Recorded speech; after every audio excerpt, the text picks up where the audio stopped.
So does anyone else have that one childhood story that no one can let go of and it haunts you for like forever? Yeah, this one's my sister's. We call it the seatbelt incident. When we were little, my mom used to drive a minivan. For anyone who didn't experience the pure luxury of a minivan growing up, in the very back the seats can be folded to the floor for storage and stuff, so the seat belts have to be pulled down from the ceiling and clipped into the seat. My mom was driving me and my sister home from school, and we were in the very back seat with the weird pulley seat belts.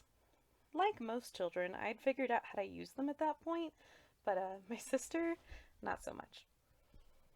She couldn't figure out how to get them to snap together, so she took the ceiling strap, pulled it all the way down, and tied it around her waist. Tight.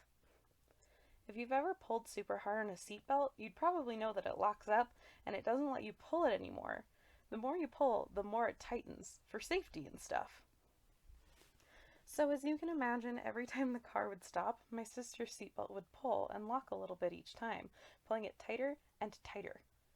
After a few stops, she realized that it was eventually going to pull her all the way up to the ceiling, and she panicked. She tried to untie the knot, but her little tiny child hands couldn't undo it, so she just kept ascending the heights of our Honda.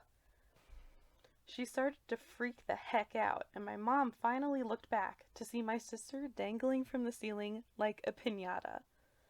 My mom had to pull over and help free her from that horrifying seatbelt monster, but she had a hard time holding it together because it was honestly really funny.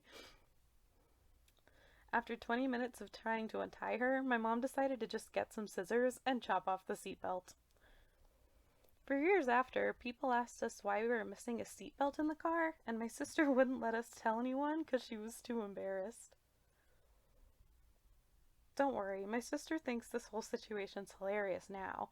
It just took until like last year. But it probably would have been traumatizing for me too if I had become a human piñata in my mom's car.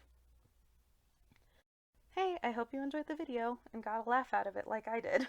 This is my very first video, and I plan on making a bunch more little life stories like this, so if you liked it, maybe consider subscribing so you can be notified the next time that I post one.